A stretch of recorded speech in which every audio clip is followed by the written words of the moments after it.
And it's very timely. And the reason it's timely, of course, is because of the economic crisis we're in right now. I mean, what we're going through it can create a lot of anxiety. You know, you take all the information, and then you take the ridiculous complexity that has built up, right? And then you take this, you layer on this economic crisis thing, and people are understandably a little on edge. You know, they're a little anxious. And it's normal. When we haven't seen something like this. We haven't. And when you feel like maybe you're a little out of control or you're not quite sure what's coming next, that can make you feel very anxious. I mean, it reminds me of a story about my wife when she was delivering our first child, Daniel, our son. And I'm going to tell you the story because she's not here right now. Where we were in a hospital and the labor was just kicking in and the anesthesiologist was late because that's what they do. And the labor, the contraction kicked in. Everything had been going fine. I'm there, I'm just trying to say the right thing, or more importantly, not say the wrong thing. And a really tough one kicks in.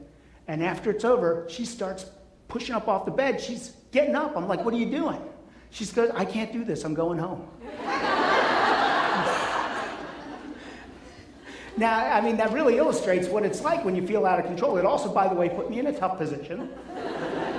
Not sure what to say. No, you can't go home. That wouldn't have been right. Yes, let's go home. Also not right. So I just kept my mouth shut.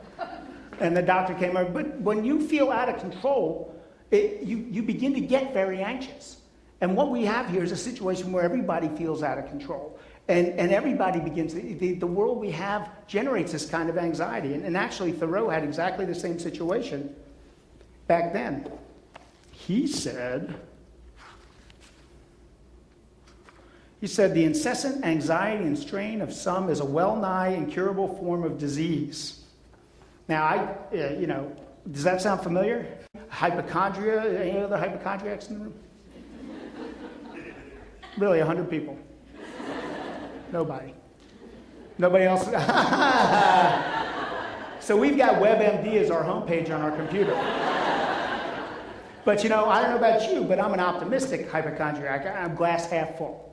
I know I'm not dying every time I think I'm dying, but I also know that one day I'm going to be right. You can watch that. But the problem is with all this anxiety is we feel like we haven't been here before.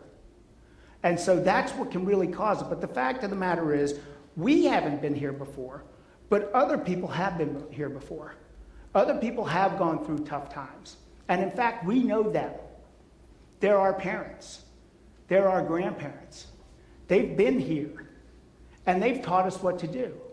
I mean, my mom was born, and we don't have nearly the same situation, unless you turn on the TV, and then they'll tell you we do. But my mom was born in 1940, the tail end of the Depression. 12 kids. She was the 8th of 12 kids. Any other Roman Catholics in the room? Right? Between us, we have like 400 people. And it was tough. 1940s, it was very hard. They didn't have luxuries. They rarely had, enough clothes. Everything was hand-me-down. I think my mom wore hand-me-downs right into her first year of pregnancy. I mean, it was right through. Luxuries were non-existent. What they did have, though, was each other. And as a result, that's what my mom values. That was one of her biggest lessons growing up, is to value people, family, and friends. And to this day, my parents have 9 grandchildren, and if they have one of them at the house, they want all of them at the house, because that's what being rich is all about to them. And that's an important lesson, and something we want to keep because it can bring you back and can give you perspective.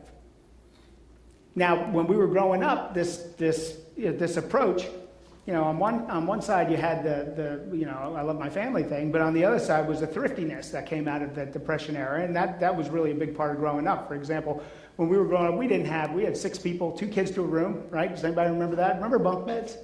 What did they do again? One is for the kid and the other is for the toys, I think is what we do now.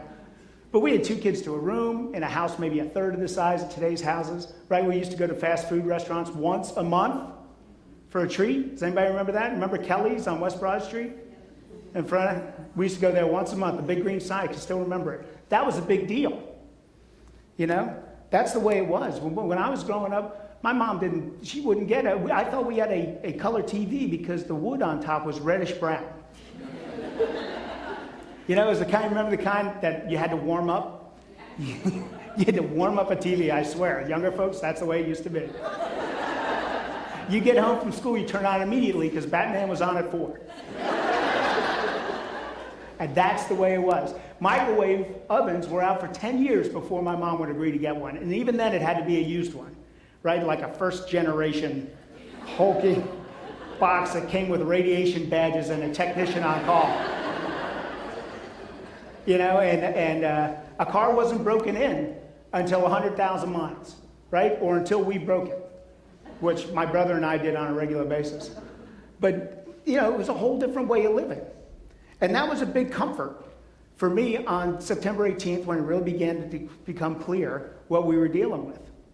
And it has been ever since. And it's something that we want to keep in mind that, you know, we may not have been here before, but other people have, and they've showed us the way. And so when my kids, you know, my son's like a kids' rights activist. He's always talking about how he ought to be able to vote at 13 because 18 is just an arbitrary age, and they just made it up, you know. And so he's always questioning everything, and he'll be talking about, you know, what the future's going to bring. And some of the best advice I can give my kids when they think about these problems is think about their grandmother, MJ, my mom, and ask themselves, WWGD.